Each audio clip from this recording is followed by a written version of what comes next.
INCUBATION, incubation और conception. ठीक है, इन इंक्यूबेशन स्टेज या फिर this is the incubation stage, इसमें लिखिए this is the incubation stage of a service product, this is the incubation stage of the service product which is called as new product development, which is called as new product development. Here it consists complete activities from ideation, complete लिखते जाइए मैं समझाती हूँ.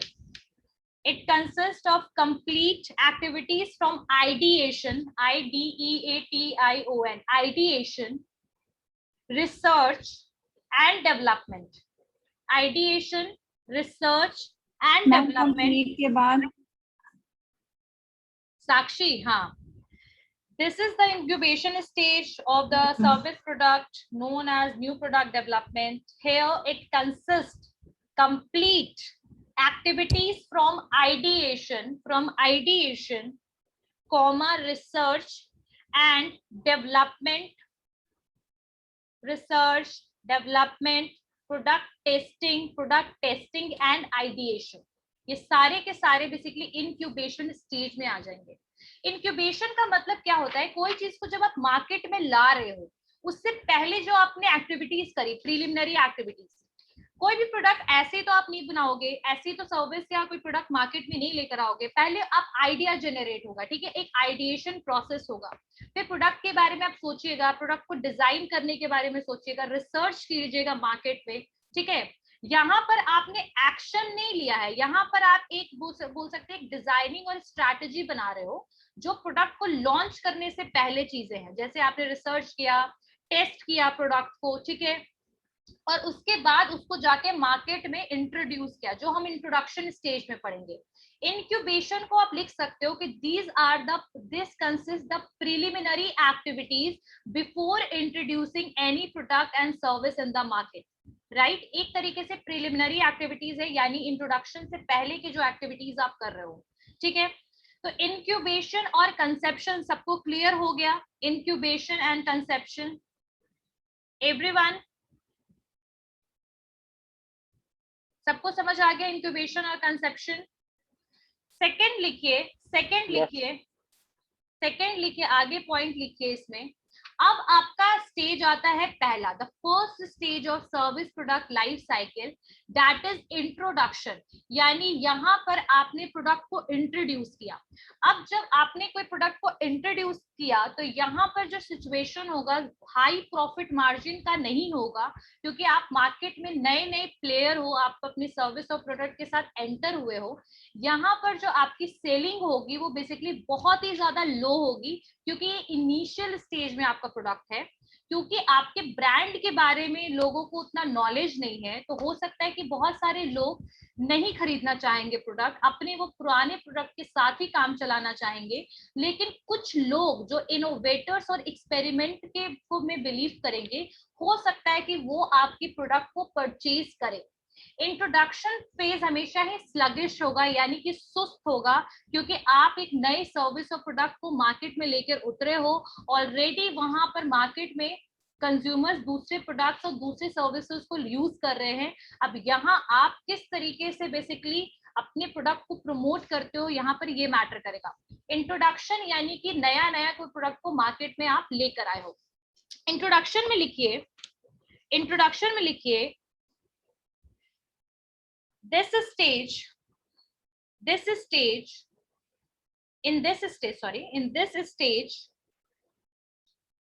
the company or organization will offer new service or product in the market, new service and product in the market. New service and product in the market. उसके बाद लिखिए the public at large are not fully aware, in this stage the public at large are not fully aware about your company and offer, about your company and offer. यहाँ पर जो public होंगे, बहुत लोगों को नॉलेज ही नहीं होगा आपके बेसिकली प्रोडक्ट्स के बारे में, ऑफर के बारे में, कंपनी के बारे में, अगर कोई न्यू कंपनी है तो। ठीक है, तो यहाँ पर बेसिकली लैक ऑफ अवेयरनेस होगा, किसके बीच में? पब्लिक के बीच में, वो उनको उतना नॉलेज नहीं होगा। ठीक है, next point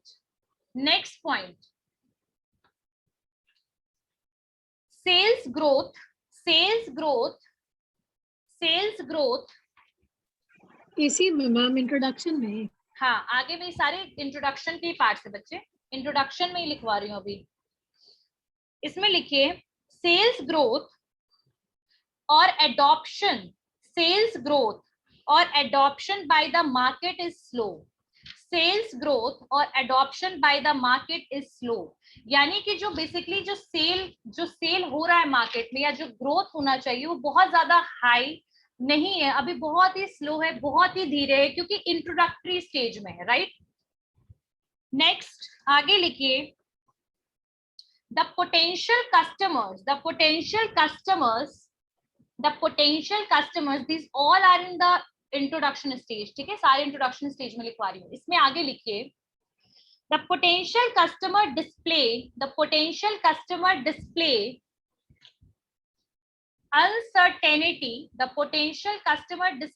uncertainty and resistance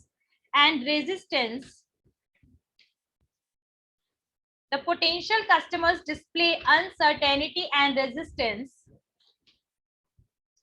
to any new products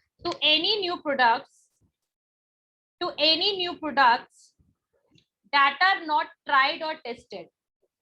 The potential customers या consumers display uncertainty and resistance to any new product that are not tried and tested। यानी कि कोई भी जो नया कस्टमर हो, जो पोटेंशियल कस्टमर होगा, वो नए प्रोडक्ट को यूज करने के लिए वो बेसिकली क्या करेगा? रोकेगा खुद को। They don't want to use a new product because they don't want to take any kind of risk. तो पहली बार जब आप कोई प्रोडक्ट मार्केट में आएगा, उस केस में ये वाला स्टेज में यही चीज होगा कि कस्टमर्स जो है वो नए प्रोडक्ट को यूज करने से खुद को रोकेंगे, क्योंकि एक रिस्की फैक्टर हो सकता है। ठीक है, या हो सकता है कि उनको पता ही ना हो आपकी कंपनी के बारे में। ऐसा बोलते हैं ना बहुत सारे लोग, जब आप मार्केट में जाते होंगे, आप कोई प्रोडक्ट परचेज करने के लिए जैसे उठाते हो तो देखते हैं इसका तो नाम भी नहीं सुना, ये वाली फीलिंग आती है आप लोग को, और आप नहीं खरीदते हो। ठीक है, क्योंकि नए प्रोडक्ट जब मार्केट में आते हैं तो हम उनके बारे में ज्यादा अवेयर नहीं होते। तो यही चीज है कि यहाँ पर जो पोटेंशियल कस्टमर, यानी जो प्रोडक्ट को आपका परचेज कर सकता है, वो बिल्कुल डरेगा या फिर रोकेगा खुद को कि वो आपके प्रोडक्ट को यूज करे। क्लियर है? इसमें नेक्स्ट पॉइंट लिखिए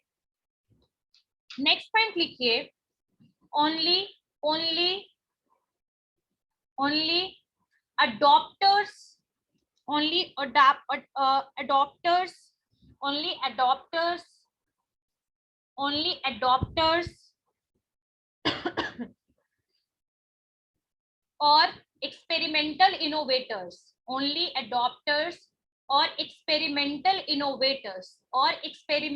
innovators would dare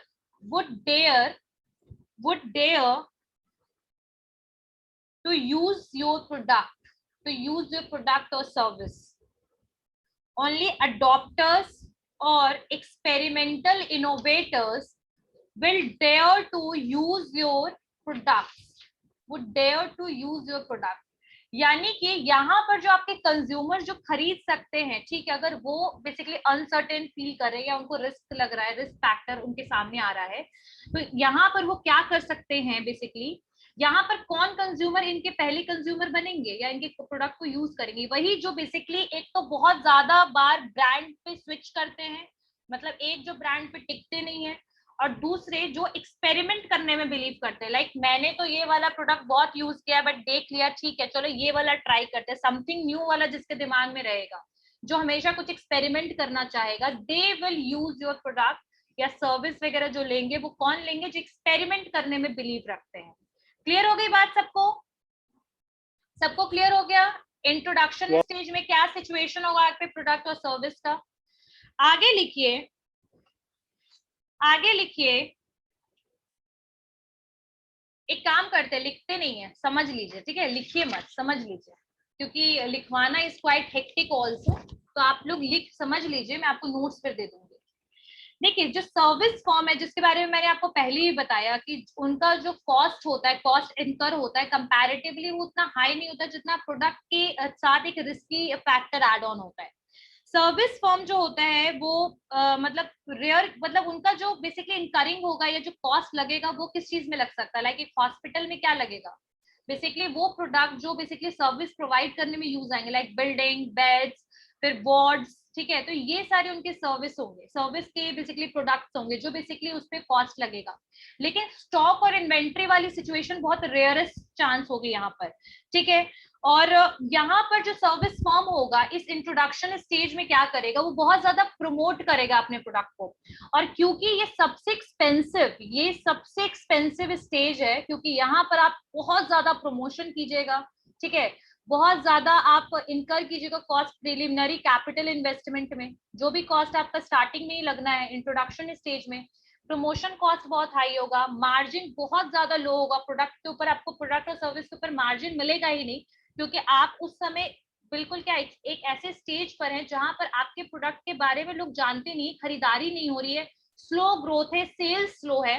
तो ये जो आपका स्टेज होगा, इंट्रोडक्शन स्टेज होगा, ये सबसे ज्यादा बेसिकली एक्सपेंसिव स्टेज होगा, क्योंकि यहाँ पर आप इनिशियली कैपिटल को इन्वेस्ट कर रहे हैं, प्रमोशन पे बहुत ज्यादा ध्यान दे रहे हैं, ठीक है?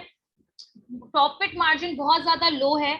बस सर्विस फर्म में एक ही वही वाला बेनिफिट है जो मैंने आपको पहले बता दिया कि यहाँ पर पेरिशेबिलिटी वाला सीन नहीं है कि कोई चीज खराब हो जाएगा।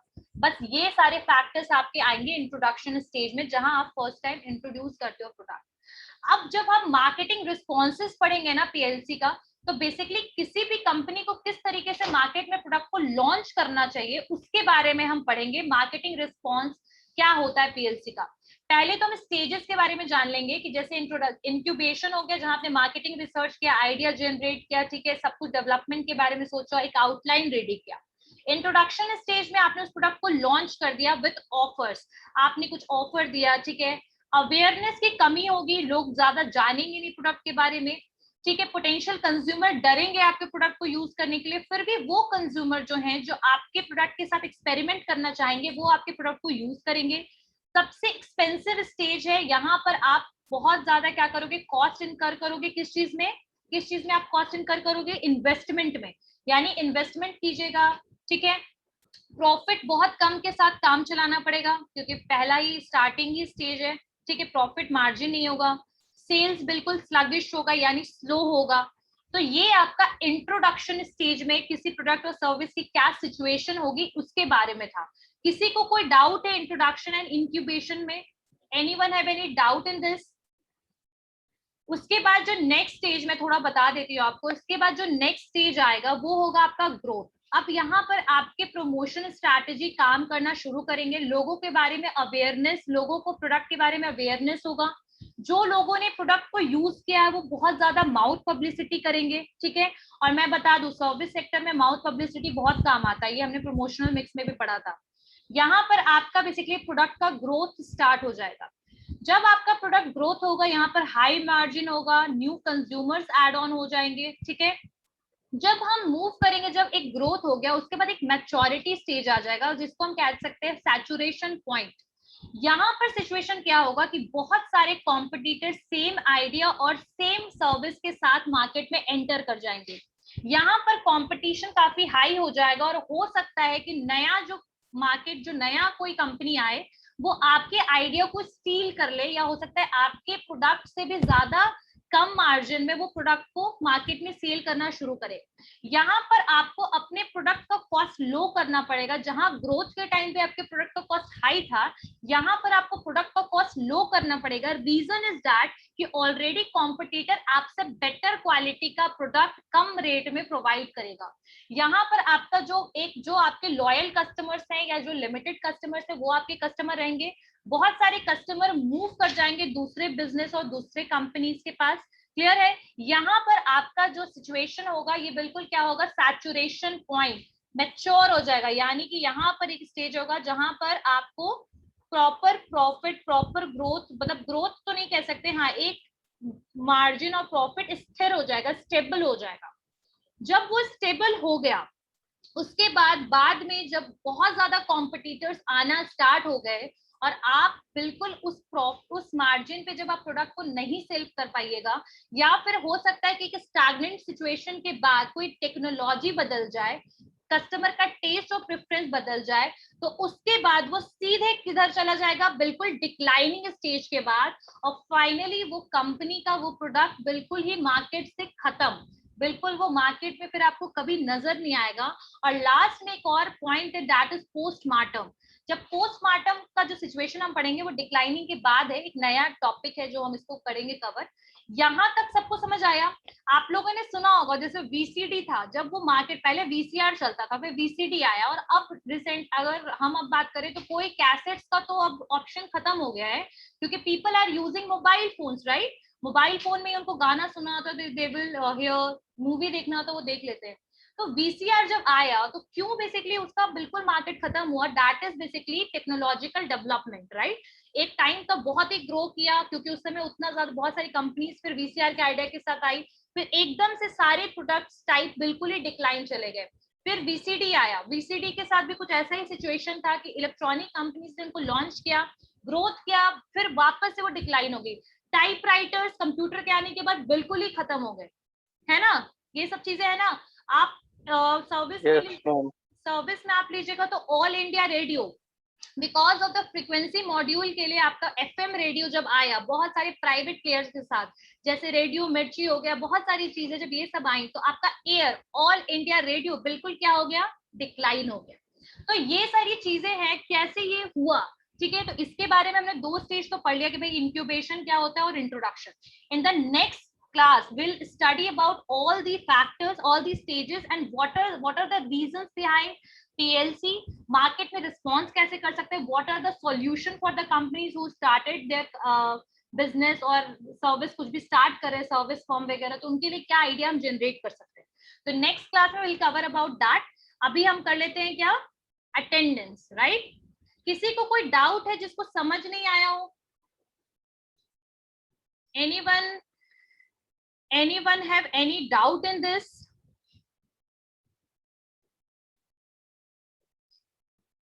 पढ़ा तो होगा ही पीएलसी। मैम ये